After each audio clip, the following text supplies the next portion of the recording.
Welcome one and all to the first of webinar series of Geetham School of Physiotherapy. I am Dr. Sudhir, HOD for Physiotherapy Department at Geetham Institute of Medical Sciences and Research. I would like to introduce Director School of Physiotherapy, which is Dr. Madhuri Singh, Madam. And before we can go ahead with the webinar, I would like to say a few words about Dr. Madhuri Singh, who is a director for the Geetham School of Physiotherapy, comes with 16 plus years of rich experience in the healthcare industry, both in the clinical and management fronts in India and abroad.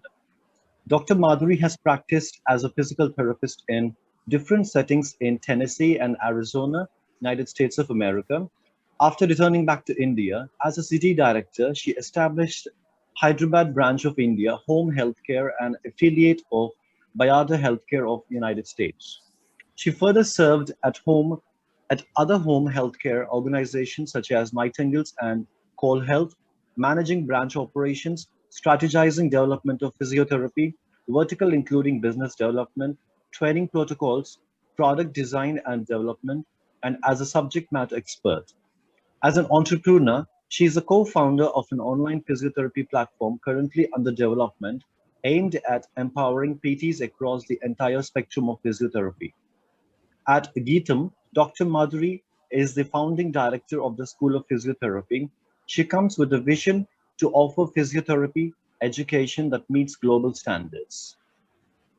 And I would like to request Dr. Madhuri Madam to take over to introduce the other members of the panel.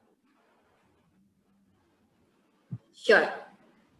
Thank you, Dr. Sudhir. Thank you so much for that introduction. And I also would like to thank Geetham Management and our dynamic president, Mr. Srivaran, for this opportunity and for including physiotherapy in the Geetham's grand vision of being global 100 universities.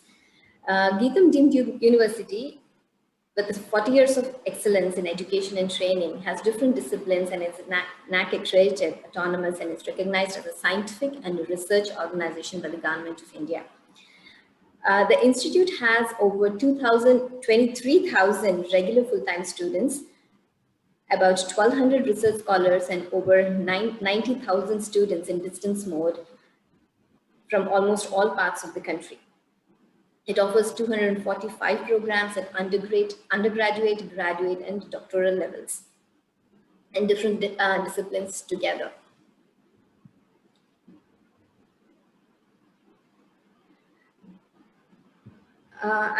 Today's webinar is to share the insights of some of the very successful and influential leaders in the field of physiotherapy and what it has actually taken for them to be the best in the field of their choice.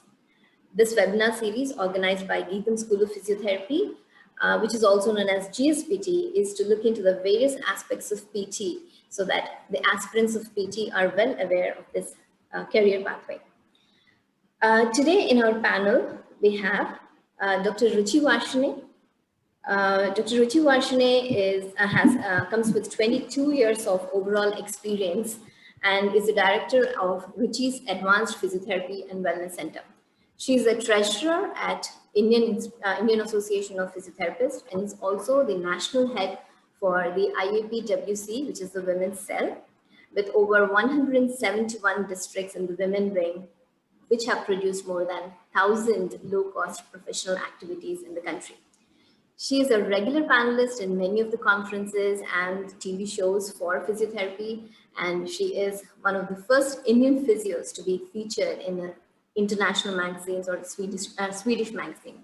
She's recipient of many awards and accolades nationally, and some of her wonderful initiatives, such as the IAP channel, last year in the period of lockdown, where most of we were in a confusion to how to, so many people were in the phase of lockdown, and that was the phase when the IAP channel was initiated by her, and which not only connected PTs all across the country and the world and helped in creation of a huge professional knowledge data bank.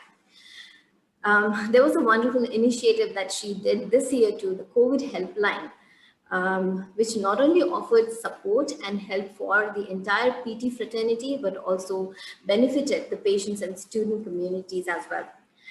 The Student Connects events and the many events that she has organized are the most awaited events for most of the physios and the students as well. Thank you for joining us today, ma'am. A warm welcome to you. Thank you for such a wonderful introduction. Thank you. Next on the panel, we have Dr. Ruchi Singh. Dr. Ruchi Singh is another young, dynamic physio in our fraternity, and she's the founder of Perfect Bounce, an organization which is specializing in physiotherapy, and it comes with a vision of pain-free world and healthy India. She is IAPWC Bangalore District Head, IAP Indian Association of Physiotherapy Women's Health, and has done many healthcare camps and awareness camps and camps on awareness of healthy lifestyles. She's a very expert dry needling instructor and have conducted many workshops in several states of India and Singapore and Philippines as well. She is invited for talks to promote healthy and conscious living among corporates and companies. She's worked with many Olympic players, and she's worked closely with many of the healthcare startups too. She received many awards and also an award for as a best physiotherapist in Theracon in 2018 and Youth Icon Leadership Award and Einstein Award of Physio in 2018. She's also an ultra marathoner herself. So a very warm welcome to you as well, Dr. Richa. Thank you, Dr. Madhuri, and it means a lot for such a large introduction of mine. And definitely, I would prefer to, I feel really blessed to get that opportunity to where I can, help the new aspirants to be, pursue their career and everything. It means a lot. Thank you. Our pleasure. Next, we have Dr. Asha Singh. She comes with a rich clinical experience of overall 19 years working in different countries in Singapore, India, and UAE. She has conducted many activities for developing and updating clinical knowledge and skills in her specialty and to ensure delivery of evidence-based practice and professional growth and development in the organization she has worked. She is engaged in creation of many continuing education programs for different personal and different disciplines like nursing, medical, and other team members, staff members, and also patient caregivers. She has participated and conducted many research activities in her organizations and basically to enhance the clinical outcomes and to promote evidence-based clinical practice. She is a mentor to many of the physiotherapists and is also acting as a clinical instructor in her present organization for one of the reputed universities, Qatar University. She participated in orientation process and conducts clinical audits for the assigned specialty, for her assigned specialty area, and mainly to support and ensure quality improvement in physiotherapy and rehabilitative programs. A warm welcome to you, Dr. Asha. Thank you, Madhuri. Thank you. And last but not the least, we have Dr. Stephen Much. Dr. Stephen Much is joining us from Ireland. He's the lead physio for women's senior team, men's senior team at Ireland Rugby Football Union. Until summer of 2020, he is a head of performance at Montpellier Herald Rugby and a clinical director at a private practice in Edinburgh. He has worked in Northwest England and Auckland and the Scottish rugby team from 1998 to 2007 at Scottish Institute of Sport, and also as a consultant physio to Scotland rugby team during the 6 national championships and World Cups in 2007, 2011, and 2015. He has frequently worked across sports at multi-sport events. He has been the head physiotherapist for Scotland and Commonwealth Games in 2018. And he's a lead physiotherapist for Team Scotland at Commonwealth Games in 2002, 2006, 2010, 2014, and Youth Games of 2000 and 2008 as physio head. He's also worked with the World University Games in 2019, 2015, 2017 as head physio and head of medical services in 2019, and with Team GB at Youth Olympics in 2018. Stephen is actively involved into research of decision making and return to sport. He is also co-author of consensus paper on RTS, or the return to sport, in 2016, as well as textbook content for return to play, plus fascia, sport and movement. Stephen previously enjoyed speaking engagements across UK, North America, and Europe, including an IOC for prevention of injury workshop in 2020-2021. It's an honor to have you on this panel, Dr. Stephen. Welcome, a hearty welcome to you. Thank you very much for inviting me and for the introduction.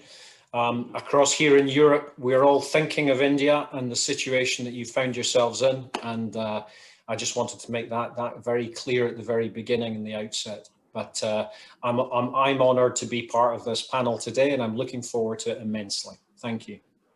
Thank you so much. And I would like to take that moment too to acknowledge my appreciation for all of you panelists to join and all the participants who are attending this program, this webinar, at this time of the second wave, when all of us have been affected in one way or the other and have suffered losses in one way or the other. I thank all of you, and it encourages me to do this webinar, which actually looks forward to a better tomorrow. So, in the series of webinar GSPT is doing, this particular webinar is to know about how or what exactly does it take for a physio to be the best, and we just want to know the insights from all you leaders in this field. So I just want to know how it all started for each one of you. Dr. Ruchi, can you please share a little about your journey? Yeah. Yes. So good evening, one and all. Good evening to all the participants who are here today listening to us as this COVID second wave has taken it all. And we all are facing so much stress, be it physical stress, emotional stress, financial stress, psychological. We all are in such a bad situation, and still I really would like to appreciate the efforts of GSPT and the director, Dr. Madhuri, who has been, smiling and trying to, keep things going for even us, motivating us to come here today and sit with you all and share our journey. I think the webinar topic is, do you have what it needs to be a physio, right, ma'am? Yes. So I truly believe this is, yes, so this is the best time, which I must say to all the participants, to all the aspirants, to all the students, that yes, this is the best time to be a physio. One, if you have a quality of empathy, everybody is in pain, and we have a role in this. We have a role in pain. Be it any kind of pain. I believe that when I started my journey in 1996, when I gave an entrance for physiotherapy, at that time, people were not that aware of physiotherapy, and they thought that it is something to, it's a passport to go to USA or UK because it's just a call away. No, I from Institute Physically Handicapped, a call and they'll send you the tickets and passport. So that's all was required that time, and it was easy to enter, give the entrance and go for it. But now physiotherapy, the dimensions, the scope is limitless, I must say. In these 22 years, now being at the position, I can share my experience of being at the position politically. Like, I am the treasurer of the Indian Association of Physiotherapists, which is the oldest and the largest association with more than 60,000 members since 1955, taking care of the physios. Then I am the head of IAP Women's Cell, which is basically, all the parents will be surprised that this physiotherapy is predominantly a female-dominated profession. So we have 60 to 65% females in the profession. So in this kind of scenario, we have a big women's cell in the entire country. and over the like in the entire world as well, operating, functioning to make this profession the best profession in the healthcare. Coming to this COVID scenario, I would just like to add that in this situation, a physio can play a role in all the stages of COVID. Coming to the prevention stage, coming to the awareness stage, coming to the acute care, coming to post-COVID rehabilitation, physio has a role everywhere. So where everything ends, where all other professions says now we cannot do anything, there is a physiotherapist standing with you and giving you a hope that yes, you can come back again, you can walk again, you can come back to the, back to your form, be it any profession, it can be sports, it can be ortho, it can be gynae, it can be cardio, anything.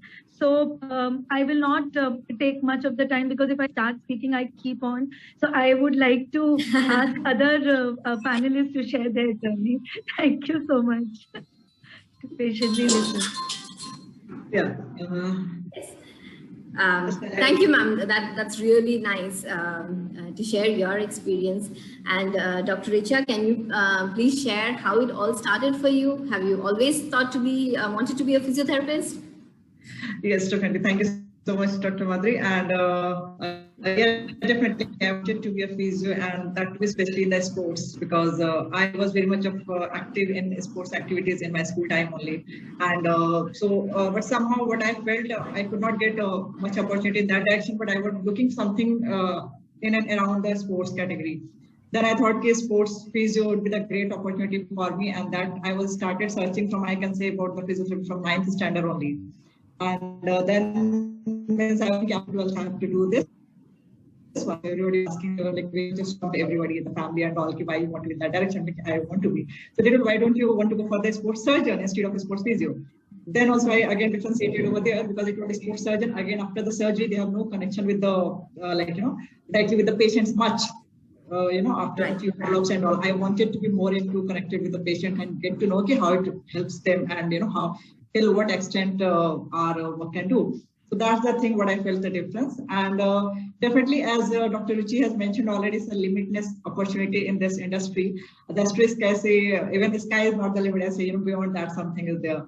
And anyways, we'll get to know in a few more questions, and then we'll come on to this segment. I'm very happy till date, whatever the changes and everything is happening, and looking forward for this. Thank you. Dr. Asha, can you please share your experience, please? How it all started from you? Did you always wanted to be a physiotherapist? Yes, I was my family was from the hospital background. So yes, I wanted to, and I used to visit the hospital quite often, and I was impressed by all the physios. My mom was also in the physio line, so I was impressed by physiotherapy, and I could see the progress that the physios used to make, especially the abroad was the initial period. But later, when I started my career in rehabilitation and teaching, it was very adventurous learning, and I was exposed to various conditions which challenged me constantly in the clinical therapy process. It gave me an immense satisfaction when you alleviate pain and when you're able to restore health and extend the quality of life. And especially when you bring a change in people's lives. I had the experience of rehabilitating patients with stroke and spinal cord injury who have permanent disability, and able to integrate them back to work and to society gave a sense of happiness and support to the patient and family, which further helped me to move on to the field of rehabilitation. And during the early years, the plethora of practice areas, it became more apparent with each placement that you did and each module that you studied, and I was able to integrate the conceptions of learning to the rehabilitation fields. And it gave me a greater sense of appreciation of the journey from my first impression to the present day practice that I'm doing now. And later on, I moved to a managerial role and in rehab for both hospital as well as home health. And here I was able to look into and appreciate the difference between a hospital-based physiotherapist and the home health care services. And presently now I am at Qatar Rehabilitation Institute in Doha. And of course it has the state-of-the-art technology, and it serves both outpatient and inpatient. We have training physiotherapy students from the Qatar University, and we also do have internship programs that are offered. And here the confidence that you build with the patient and the appreciation of the progress and recovery is very amazing. I would like to share an experience of rehabilitating a patient with post-sleeve gastrectomy, that is a bariatric surgery for weight reduction, progressing her from a wheelchair to walking. It gave an immense, again, sense of satisfaction, and also the patient was able to appreciate the work of a physiotherapist. Yeah. And on another perspective, I feel physiotherapy is not an emergency care. So you're able to choose your timing of work, and therefore you have a work-life balance, which is taken care of. And the versatility of a physio, that's the scope of practice, is not limited. You have hospitals, you have multinational companies, you have universities, and independent practice. And so on. So the wider choices and better career options with, of course, good economic returns. So I can see how my chosen path has prepared me to manage within a career as well as between areas of practice. Thank you. That's great. That's really wonderful. Dr. Stephen, can you please let us know how it all started from you? You seem to have so many years of experience as a physiotherapist, as a sports physiotherapist. How did it all start from you? A little bit about your journey? Yeah, I think like many people who are involved in sport, the journey into sport as a practitioner begins by playing or by practicing. And I tried my hand at all kinds of sports as a kid. I loved playing, and I played rugby to a reasonable level, and I really enjoyed it. But I did get some injuries, and I was super keen on working in some form of sport, whether it was going to be in sports science or whether it was going to be in some part of the support team. And I was a 1980s child. It was a very different time. And I applied at a time when physiotherapy was one of the most coveted of all of the university courses in the United Kingdom. The whole of Great Britain, it was one of the most oversubscribed courses. So I felt very fortunate to get an interview and then to actually be able to get on a course. And I was one of the first men on the course within Scotland. And I practiced in Glasgow in the west of the country. And the course now is still oversubscribed. You are either going to apply to be a physio or you're going to apply to be a vet with animals. Those are the top two courses in the UK, in Great Britain now. They are oversubscribed with the amount of interest because I believe everything that's been said before is accurate. The diversity of the profession is so profound. And so my early experiences in Glasgow as a student and then working in a hospital in the northwest of England, where I started my physiotherapy journey in the 1990s, you had the opportunity of working on the wards, of working with amputees, having opportunity to meet with people in the geriatric fields and try and get people back into walking or back into their homes. And I found most satisfaction around the orthopedic areas. I'd enjoyed seeing all the surgeries that would go on, and I'd also worked in intensive care.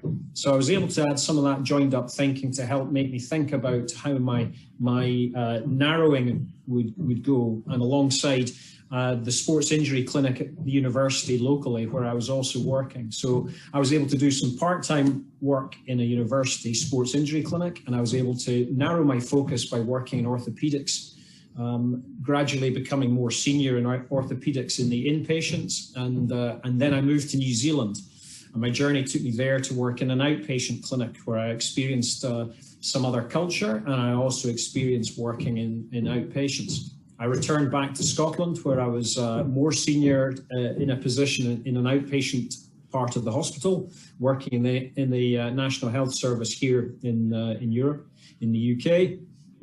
And that, again, was a brilliant opportunity to learn in a position with other people alongside me, with people coming in off the street, and then also some amateur sports people. And at the same time, I would work with some teams and I would volunteer. And that put me on my journey, because I still loved all sports, and it put me on my journey for multi-sports. And as was mentioned earlier, I've been able to participate in 13 multi-sport games so far.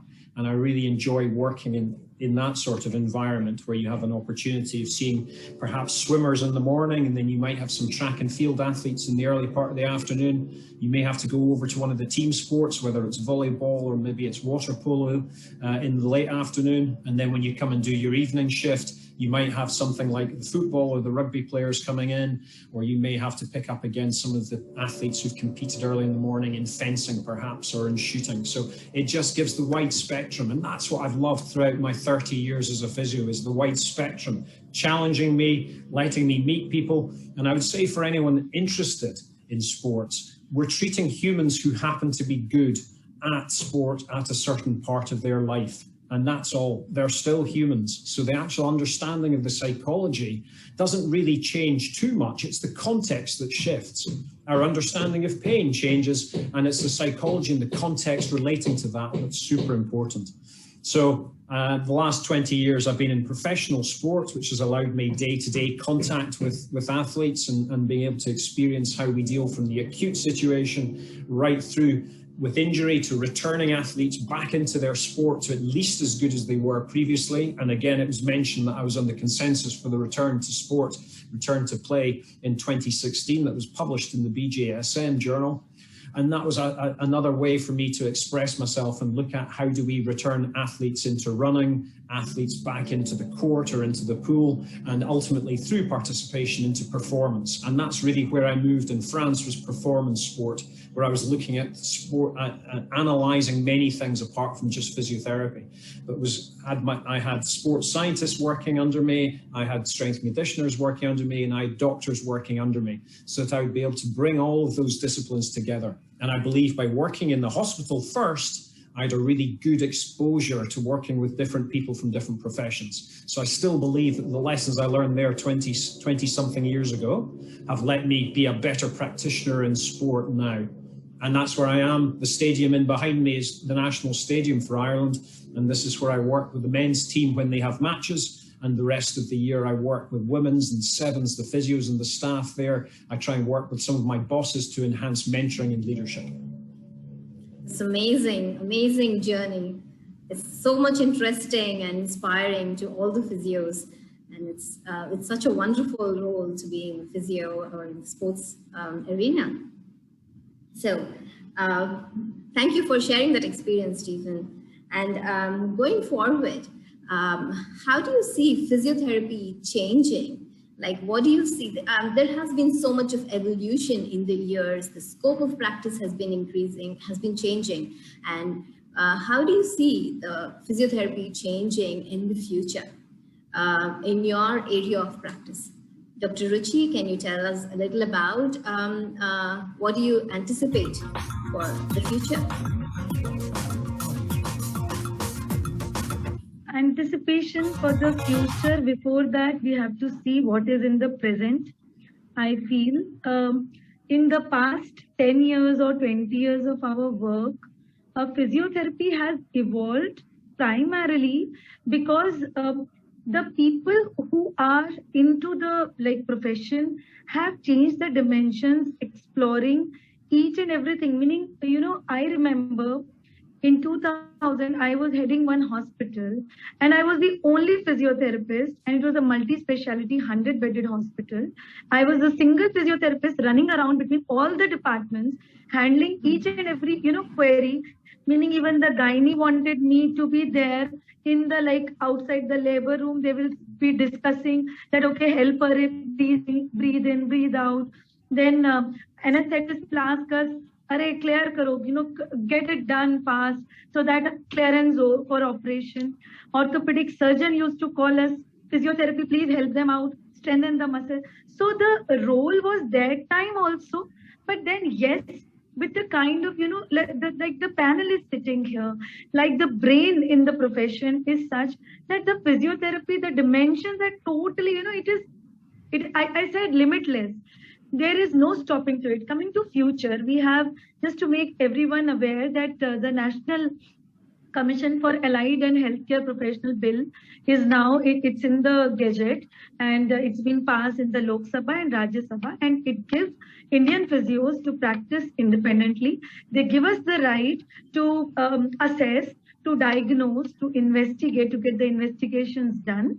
So this is already passed, and very soon the council will come into act. So this is one thing, that once our council is there, there will be more of regulation, more of standardization, more things can be done if as an association we can actually help the council perform better in the profession. Coming to my field, which is, I'm a musculoskeletal physiotherapist, I truly feel that this is the time when, with the lifestyle, we are most of the time, meaning this COVID has come as a, some physios say that it is a boon for physiotherapists, especially a musculoskeletal physiotherapist, because all the time you are on a laptop or a phone, or everything is online, studies are online, everything. So we are having neck pain, back pain. So the scope will never end for a musculoskeletal physiotherapist. Now, thanks to COVID as well, everybody is having pain in the neck, head, shoulders, hands, typing, wrist. So many, lot of new things are coming up. A lot of new pains come up in the joints because of the improper sitting at home for hours together. So the scope and the things, I think it will increase. The patient load will increase, the volume will increase, and we have to work more smarter. We have to try to give them easy tips to so that the duration in which a physiotherapist is treating, that comes down, because this is something which will never go. We have to, adjust in the surroundings which we are in. And I don't know when third wave, fourth wave, fifth wave, whatever is coming, we don't know. So we just have to be very careful and very cautious about the posture that we are sitting, we are walking, standing. From musculoskeletal point of view, this is very, very, very important.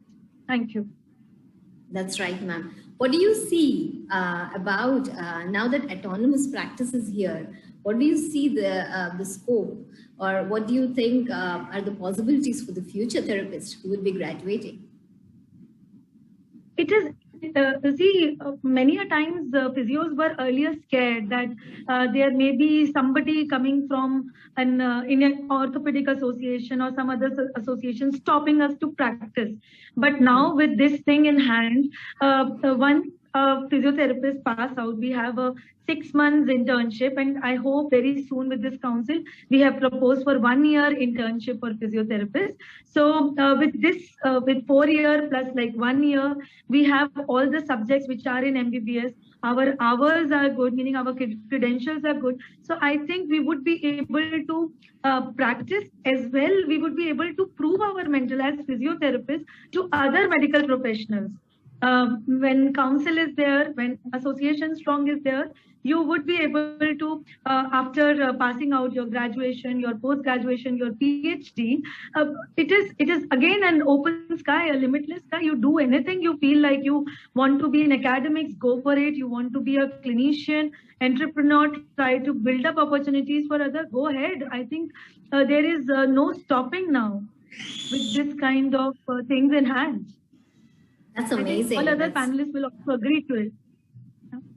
And congratulations to all of us and all the physiotherapists in India for the autonomous bill. And thanks to all your efforts in that, ma'am. We really appreciate you for that. And thank you for that. So moving on, Dr. Richa, what is that you see for the future, like with so many evolutions, as Dr. Ruchi has mentioned in physiotherapy? What is that you see for the future therapists? Yeah, definitely. It's a huge scope in this segment and lot need to do yet. Okay, we haven't opened a lot of things where the segments, especially if we see, we can start from the education and awareness only. People are not still much aware of. We can say tier 1 cities are definitely, we have quite 80% population definitely knows, but tier 2, tier 3 cities are hardly, I think not even 50% we have reached.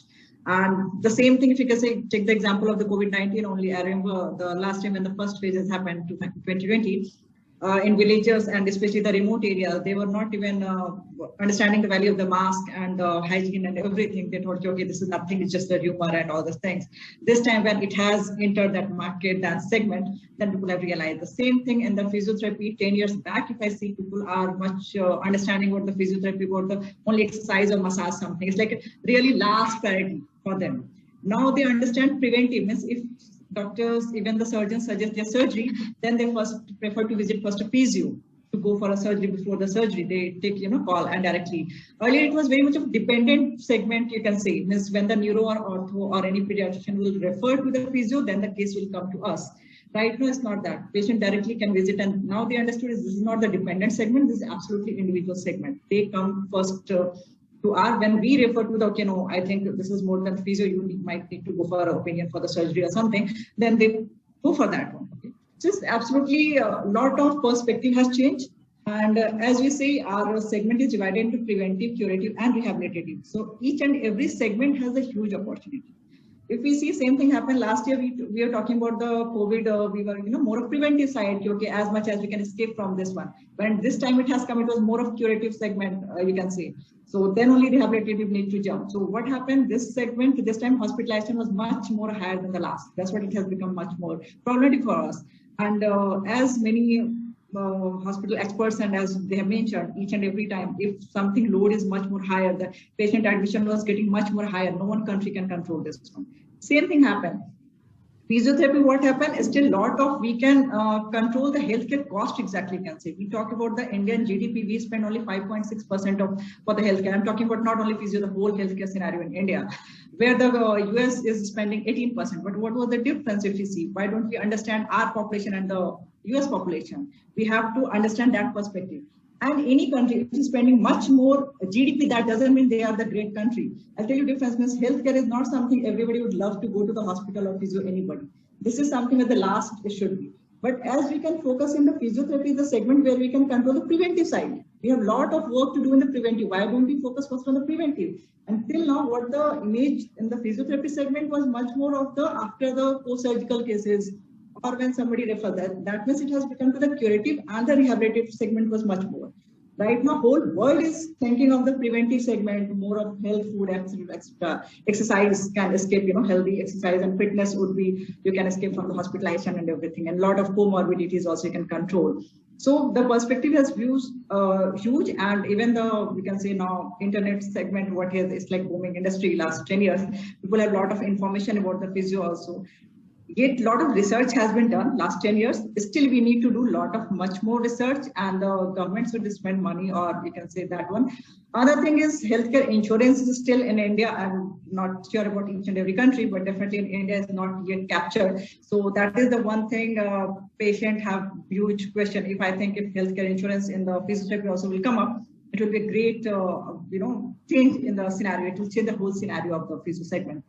That is yet to be done, and that market is still, no one is working on that very much in direction. I have done a lot of enough research, and it's only the post-operative cases that to be, they do not show the physiotherapy, they show under the rehabilitation, under the surgical cases only they add the cost and all. It's happened. So OPD also need to get captured insurance. Healthcare insurance is one huge segment. Entrepreneurship, definitely huge opportunity. And a lot of segment has come as urban lab, Portia, everything, Practo has. But what happened? No one yet come who has only target the physios. Okay, and physio doesn't mean only the patient and that how the urban lab has done, only the patient and this thing, your lead generation. It's not about the lead generation. That is a very long back. Understand, first they should capture each and every segment. If no one has worked yet, like whatever the equipment you require for the physiotherapy in each and every segment, is either from the cardio to ortho, the sports, everything. They can work on the one platform. Lead generation also should be from the one platform. Only the physio specific, and physio also categorized. People doesn't know the physio has also the categorization of ortho, musculoskeletal, cardio, pediatric, everyone specialized. They just run to the, it happens, even many of my relatives also, if somebody CP child and all, they say, ki, aap kya kar sakte ho? I say, I cannot help that. My specialization is not for the CP child or autism child. So I'll recommend you to the another doctor. And then they think, okay, she doesn't know anything about this thing. So why you have done the study? So this, because physio, they know only the physio. How we know about the ortho, GP, neuro, right? We know the surgeons, Yes. okay, they know if something related to, they know I should visit the neuro, they know when to visit the ortho, when to visit the gynae. But in physio, still, even tier 1 cities I'm talking about, they do not know when to visit which physio. So Right. either they go through the recommendations or something and all, and either they will ask again, connect you personally, and they will prefer to ask you, okay, this is the condition, shall you visit and all. So there's a huge opportunity and a lot of changes is there. And still, I think another 50 years it will take to top to the level when we talk about it. It's not the another 10 years job only. The 50 years, there's a huge opportunity to do a lot. And there's not about the COVID only. How the 15 years back, we have seen the plague, and then we have seen the SARS, and then the COVID now. Yeah. Another 10 years, something else will come. It's never going to be end. Healthcare industry about the surgical or non-surgical preventive care, everything they'll be always keep adding on. No one country of the world will be always ever say, I'm the healthiest country or something. No one can say. But That is so definitely there's a huge opportunity, lot work to do. So definitely we can penetrate the market here. I think hardly we are not even penetrated the 2% of the segment, I can say, all over the India, I can talk about. So not even 2% of the work what we have done is still yet to be 98% yet to be done. So whoever can come into this industry is like most welcome to them. They can That is so true. Yeah. Financial also, in terms of work, job satisfaction too, because you get direct result. Yes. You get to know very much. It's not what the patient only. If you work also, your social media, everything talks about your work. So there's a huge opportunity to do in a lot of segments. That is so true what you said, Dr. Richa. Yes. And I especially appreciate the work you're doing on the preventive side, because as you said, that definitely reduces so much of healthcare cost and so much of suffering for the patient. And preventive is such a wonderful thing, and it's so much new in physiotherapy. That is so cool. Thank you. Thank you. Dr. Asha, can you let us know, what do you think about what's coming in future for the physiotherapists who are working in the hospital sector or the hospital setting? Yeah, sure. So, as mentioned, we have been moving from a field of limited recognition and awareness to a more respectful profession as of today. And in India, we've moved from a diploma to bachelor's and to master's, and now a doctorate degree in very well recognized institutions.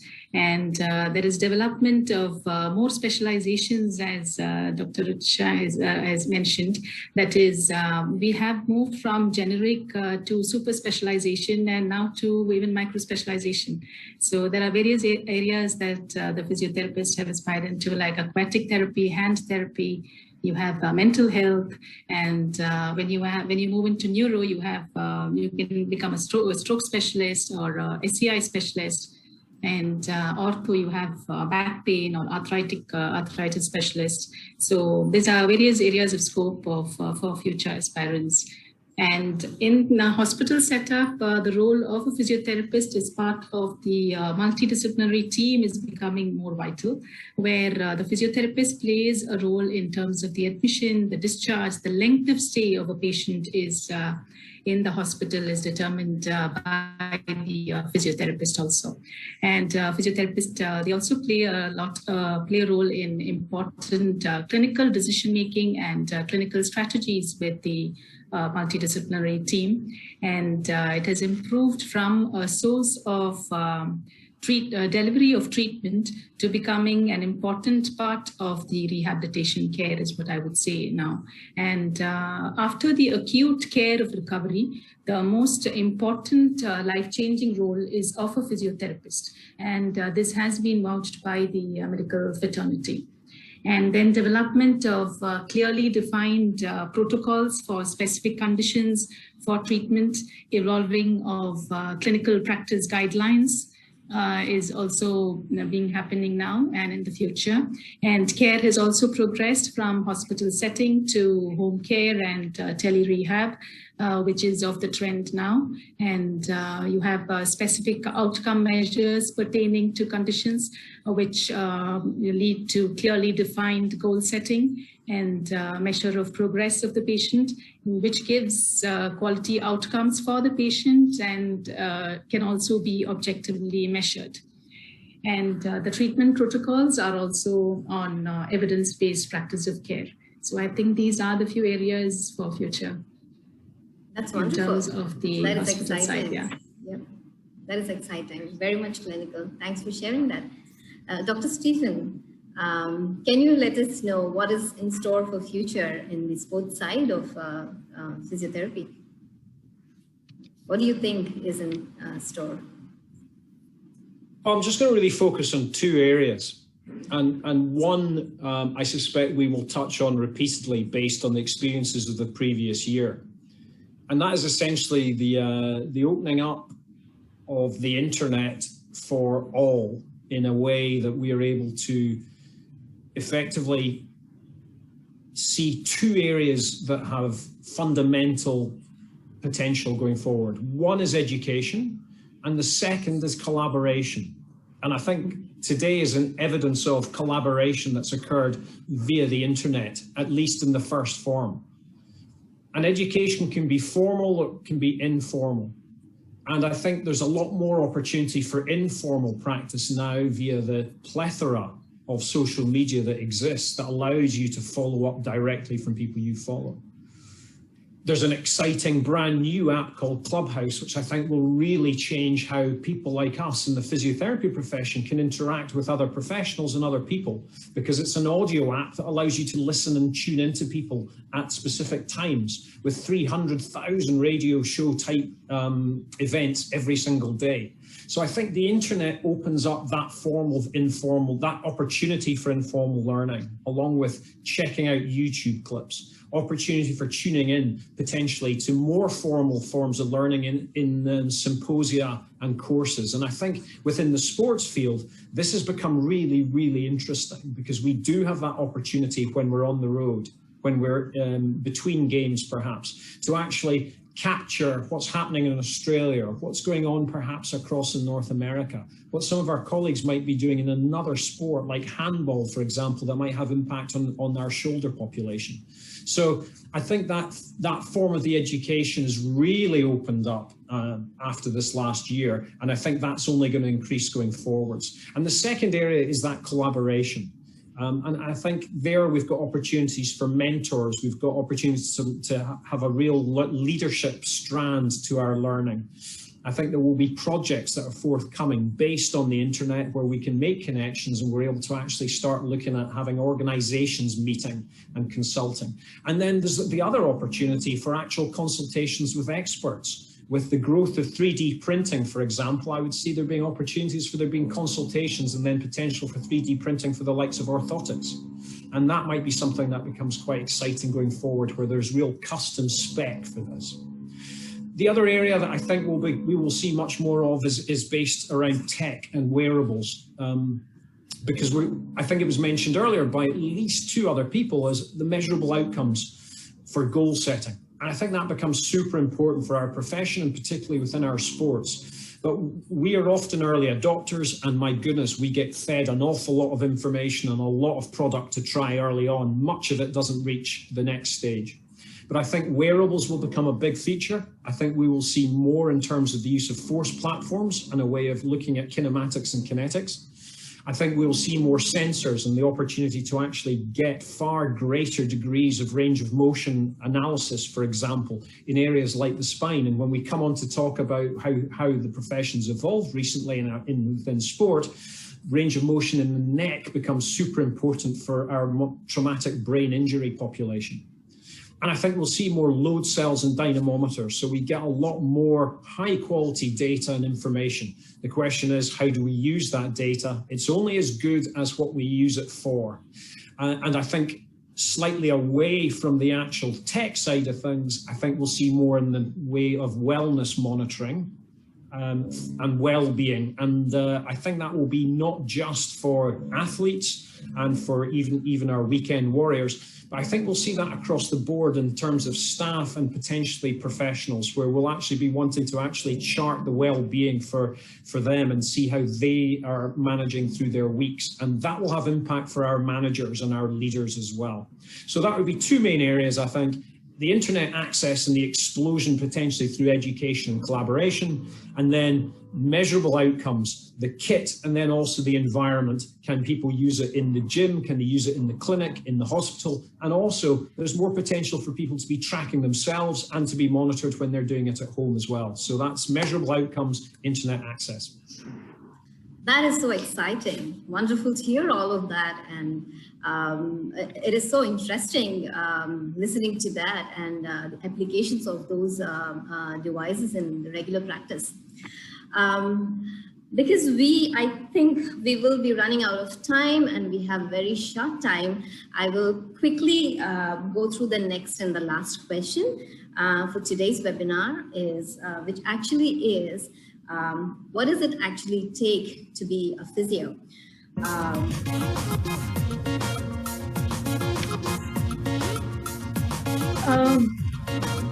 I'll start. Yes, please. So basically, to all the participants, to all the parents, aspirants, students, I would like to say we are working womb to tomb. Physios are the one who basically have a role when a child comes into this life, into this world. And in the last moments also, a physio is there trying to, make them at least make them independent, not dependent on their family, even in their old age, so that they can go to washroom, they can do simple things. So that is a physio needs empathy, a physio needs compassion for others. And as COVID has proved that somebody who can understand pain of others, somebody who can give, this life is so precious, and a physio add quality to this life. They add actually years to this life, and they give everything. Basically, to be in short, I would like to say that a physiotherapist strongly can play a role in any part, in anything in this society, and they are the backbone for the entire medical profession. They are the ones who can handle anything and everything, and I love my profession, so I'm always like this, that whoever is choosing to be a physiotherapist, they should understand that from financial point of view, we are earning, I think, in the highest. Physios are there in the highest, being paid also, earning also. And I believe that whoever has taken decision to be a physiotherapist is very right, is very correct. And they will be the healers of future. They will take away the pain from the society. Only we can do, no one else can. Thank you so much, ma'am. That was so inspiring, really. Dr. Ruchi, Dr. Richa, can you please share your views? Definitely it's a great opportunity to pursue the career in the physiotherapy. And in terms of your, as I told you, job satisfaction, either learning, there's always the opportunity to learn each and every stage. Whoever has need to be very passionate and very much of open eye to be get new thing what you can bring in this industry. So there's always new opportunities we need to be work on. So that's the segment. And in terms of, as I told, in terms of finance part, definitely that how we say like same all the BE pass out not getting the same package. So same I'll say in this segment also is totally you cannot expect. Why don't you create your own value? If you trust on your own value, you will get huge money in this time. That is totally depend on person to person varies. It's not about the industry. So same thing I'll talk about the physiotherapy also, like how you explore and how much you can work in this industry to get paid well. That definitely based on you and how much you can, grab the opportunities you should see. And a lot of it will be very much of, one way direction if you work. It won't be very much of, then you cannot, claim anyone else like course was wrong or something and all. So it's totally dependent on how much you want to be spend time or the energy and effort and the, dedication towards the things to do what you need to be. So, and opportunity, definitely there's a huge opportunity, and anybody, whoever wants to be jump into this one, whoever wants very much of enthusiasm to be learn day and day, very new, that will be the really great thing as a job satisfaction of you do working in hospital or the private practice. If you want to be corporate segment, and entrepreneurial direction, definitely we can explore. So, and right now what I have noticed, I don't know how many people are aware of, not a lot of healthcare industry, or the, you can say, healthcare investors has come into the thing, and they are looking for ready to invest in the physiotherapy segment, because they have realized that, you know, there's preventive segment, it can work a lot. So what I have noticed, physios are not very much of technically, active, and they are very much of technically challenged, you can say, because they always think in terms of clinical and hospital, you know, hand to hand this thing. So we have a lot of work where we can connect with the patient to the, this thing, how, like, you know, we are getting connected right now. So same way, a lot of things we can do online too. So need to be work a lot in that direction. We need a lot of the platforms to come up in this direction. So definitely a lot of discipline required, and a dedication towards the work. And there's no, you know, limitless work opportunities there. So definitely it will be a great opportunity for anyone who wants to pursue the career in this. Great, great, wonderful. Thank you so much.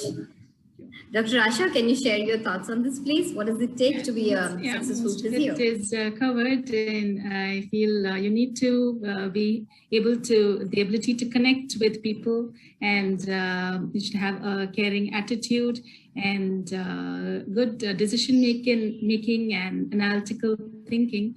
You would be able to pursue physio as a good profession. And now the trend of the physio proactive and more preemptive in care is important. So if an attitude is there, I think definitely you will make a good physiotherapist. Wonderful, wonderful. And would Thank like you to so add much. one more C to it. Yes, ma'am. Good communication. Meaning we always see in our team that it should be 3 C's. So communicate is another part for a physiotherapist, that we need to have a good communication. When we should speak, it should hit the target, it should hit the patient, and we are the only professionals who spend the maximum time with the patient. So as ma'am says that, yes, we have to connect. I endorse this, that we should communicate well as well. That is very important for a physiotherapist. That is so true. That is so true. Dr. Stephen, can you please add your views on this? What does it take to be a successful sports physio? Yeah, well, I mean, I think I described that most people coming into sport are doing it from primarily a love of sport, and they bring the passion for their own activity into their work. And that's important because it can be a hard shift. They can be hard working periods. They're tough hours sometimes. And I think, again, coming at the end of a panel where you've said so many good things about what physios are about and how we have to communicate well is important. The skills are important because we cross so many disciplines. The skills are important because we do spend so much time with the athlete. And often we're seen as being the grim reaper, because we're in a situation where we're dealing with athletes who only come to see us generally when they're either not well or unfit or injured. Now that's changing because we're trying to change from injury prevention into looking at more robustness type models, where we're trying to make athletes anti-fragile is a term. We're trying to make them more robust. And that's because it's impossible for them not to be injured. It's a bit like suggesting, and Nicole van Dijk, who is now thankfully a colleague of mine, will talk about smoking and will say, well, is the best way to stop smoking, is the best way not to get lung cancer not to smoke? Is the best way not to get injured not to play sport? But that's not possible. It's slightly analogous because, of course, smoking and sport's very, very different. But if you want to avoid being injured, then you're probably not going to get on your spikes, get in the pool, or go and throw things around. So essentially, we are the people that people will come to see when they're not feeling so great and they want to do more in the sport. We're also the people the coaches come to see because they don't have enough athletes playing or training. So we're in a position where the communication and the understanding about what's happening to our group, the context of the season, and the environment that we're in is super important. We also have to manage in the professional game athletes in what I would term the 3 Fs, friends, family, and fanatics. And that's super important for a number of sports. And I think in India, you'd see that particularly in the likes of your cricket and hockey. Those are really key elements where you're actually seeing the athlete heavily influenced from out with the gym, out with the clinic, and out with the sport. So having that sort of understanding, that empathy for where the athlete's coming from and their background, you need to be self-aware, and you need to also be aware of the culture and the environment that you're working in. You have to show leadership in that as well.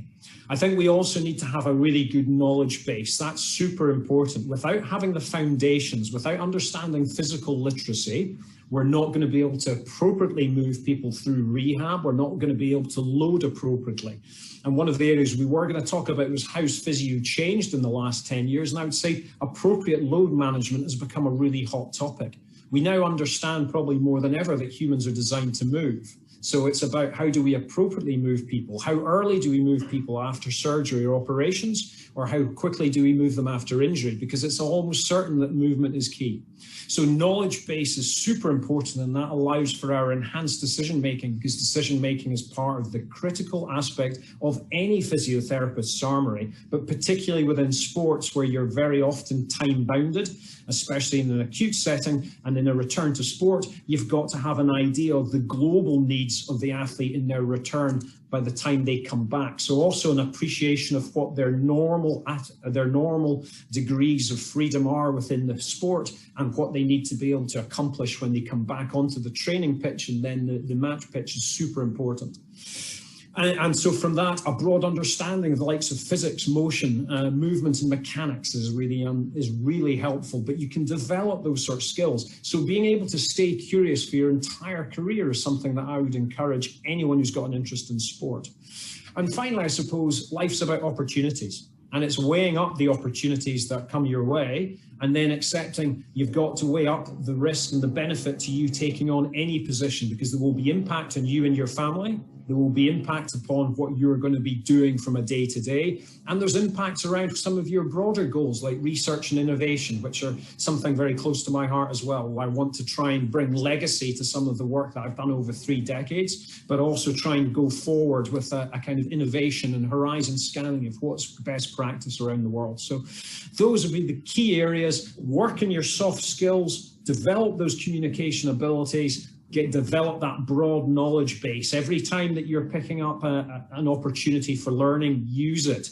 Do a lot of recording of what you're seeing so you're able to reflect. Reflection is a really important part of your living experience as a physio. Metacognition, thinking about your thinking. How do we process? How do we reach mastery, which is probably one of the goals we want to be doing.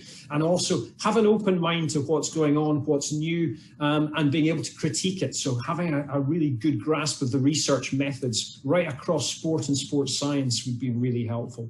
Hopefully that's been something for your prospective students and parents to chew on. Definitely, that is so valuable, and it's an amazing discussion and such an enriching knowledge that we have gained from different aspects of the physio practice. So that kind of sums up all the talk that we wanted to know about what it takes to be a physio, and on if some of the aspirants, they do want to take up physio as a career. I would quickly go through some of the aspects of Geetham School of Physiotherapy.